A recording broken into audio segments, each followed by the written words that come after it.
Казакстанда транспорт каражаттарынын айрым түрлөрүнүн жол кыймылын уюштуруу эрежелерине өзгөртүүлөр киргизилди. Сенат экинчи окууда тиешелүү мыйзамды ага байланыштуу өзгөртүүлөр менен жактырды. Аларга ылайык эми мопеддер механикалык унааларга теңелет. Эми алардын ээлери транспорттук каттоого гана эмес, айдоочулук көөлүккө да ээ болушу керек. A, B, C категориялары бар мындай документтер болгон учурда автоматтык түрдө мопеддерди башкарууга мүмкүндүк берген A1 субкатегориясы да ыйгарылат.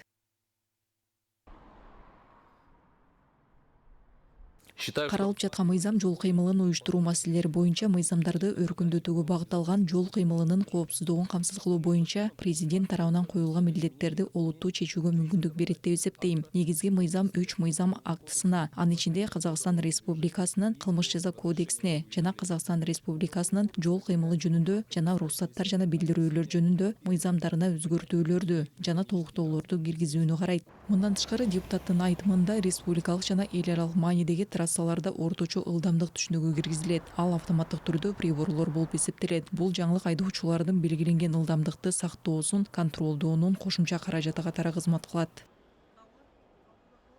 Приборлор жана каражаттар менен автоматтык түрдө айланып өтүүчү жолдор жок, шаар четиндеги жана түз сыктуу жол участокторунда гана эсептелет.